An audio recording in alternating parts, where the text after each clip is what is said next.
Bismillahirrahmanirrahim. Assalamualaikum warahmatullahi wabarakatuh. Selamat datang di rumah belajar Pak Guru Rahmat.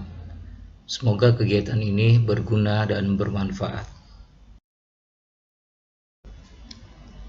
Bab 3 untuk kelas 11 SMA, SMK, Madrasah Aliyah. Menelusuri nilai-nilai dalam ceramah. Dengan mempelajari bab ini, maka siswa diharapkan 3.5 mengidentifikasi informasi berupa permasalahan aktual yang disajikan dalam ceramah. 4.5 menyusun bagian-bagian penting dari permasalahan aktual sebagai bahan untuk disajikan dalam ceramah. 3.6 menganalisis isi, struktur, dan kebahasan dalam ceramah. 4.6 mengonstruksi ceramah tentang permasalahan aktual dengan memerhatikan aspek kebahasan dan menggunakan struktur yang tepat. Bab 3 ini kita bagi menjadi beberapa bagian. Pertama, A. Pengertian ceramah. B. Informasi berupa permasalahan aktual dalam ceramah. C. Telah isi, struktur dan kebahasan ceramah. D. Penyusunan teks ceramah. E. Buku pengayaan non-fiksi. A. Pengertian ceramah. Menurut Kamus Besar Bahasa Indonesia (KBBI), pengertian ceramah adalah pidato oleh seseorang di hadapan banyak pendengar mengenai suatu hal, pengetahuan, dan sebagainya. Berceramah adalah memberikan uraian tentang sesuatu hal, bisa misalnya pengetahuan dan sebagainya. B. Informasi berupa permasalahan aktual dalam ceramah. Informasi dan permasalahan aktual dalam ceramah, jenis-jenis informasi, tanggapan terhadap informasi dan permasalahan aktual dalam ceramah.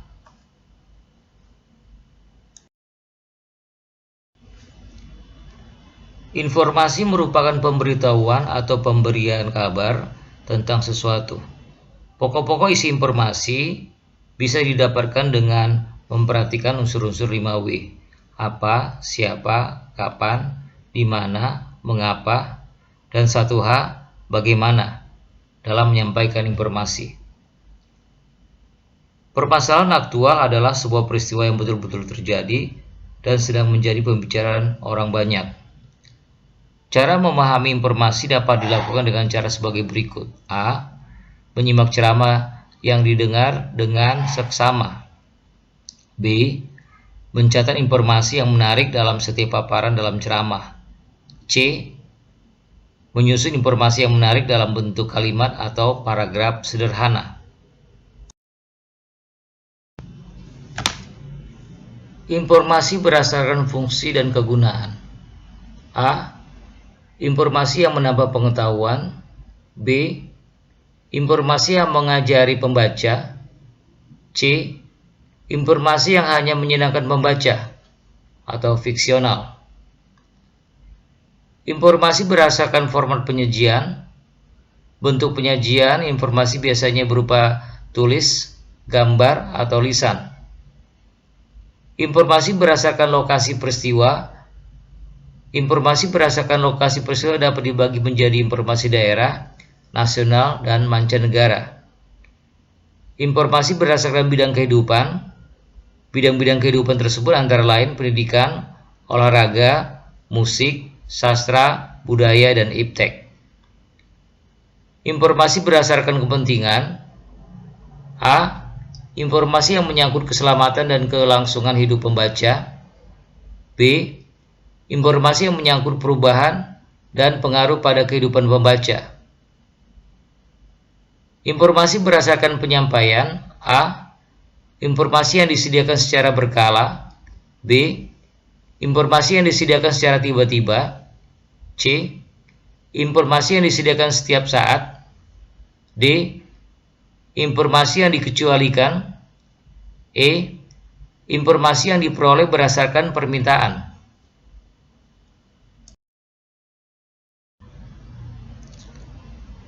Tanggapan terhadap isi ceramah dapat berupa pertanyaan, ungkapan, persetujuan, penolakan, kritik, saran, pujian, atau sanggahan.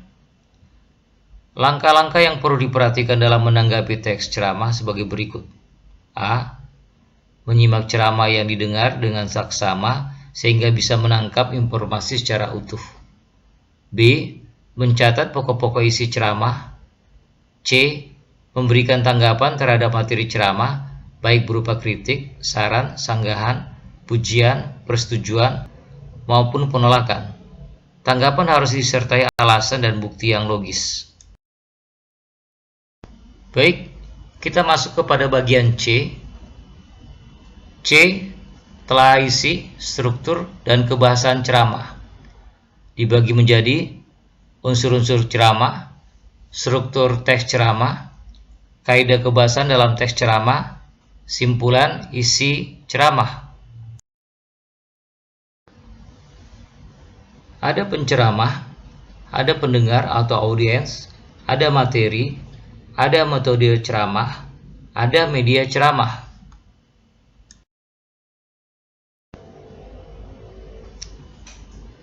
Dalam sebuah ceramah ada pembukaan, ada isi, ada penutup. Maka ada pengantar materi, ada materi inti.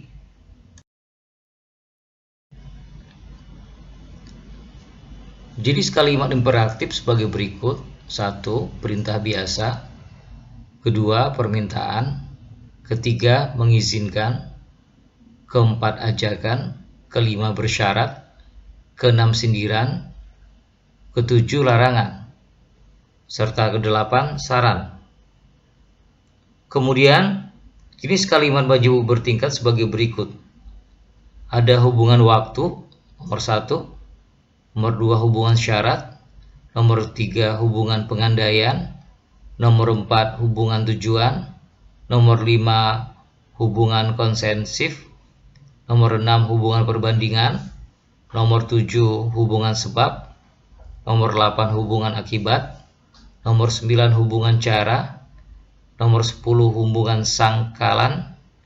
Nomor 11, hubungan kenyataan. 12, hubungan penjelasan.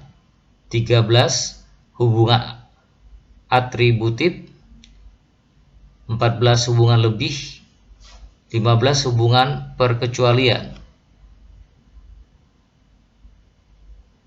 Kemudian kita bagi lagi menjadi kata ganti, kata-kata teknis peristilahan, kata kerja mental, kalimat menjebuk bertingkat, serta kalimat imperatif.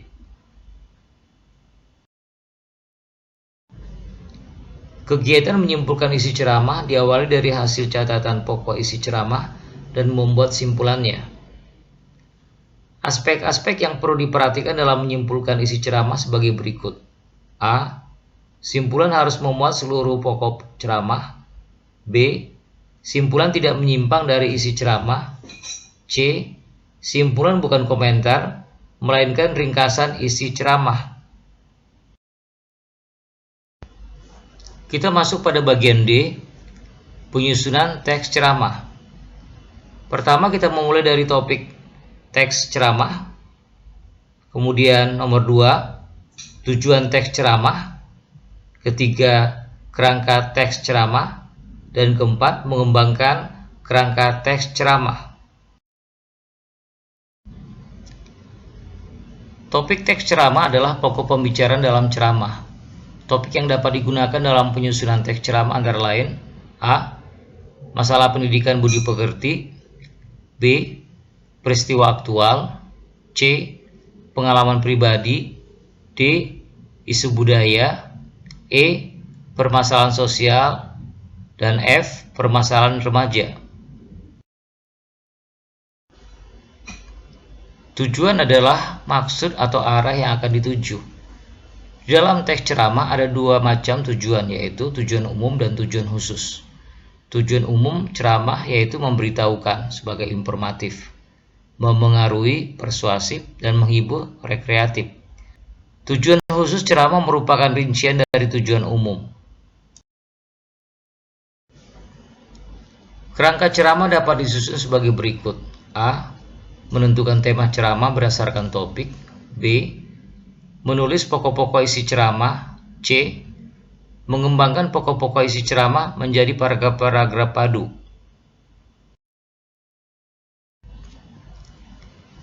Cara menyusun ceramah sebagai berikut. A.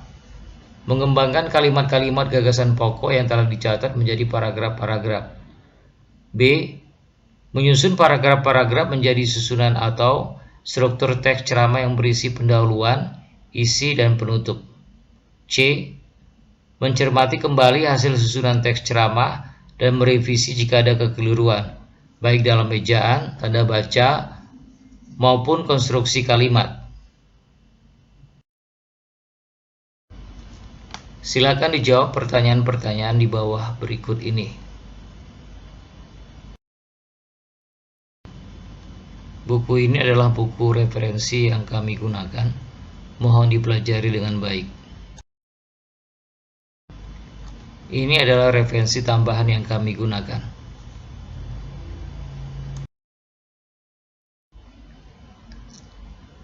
Terima kasih. Kami berharap materi ini berguna dan bermanfaat. Dan jangan lupa untuk subscribe bagi yang belum, sehingga kami lebih bersemangat dalam berkarya. Alhamdulillah, terima kasih kembali. Assalamualaikum warahmatullahi wabarakatuh.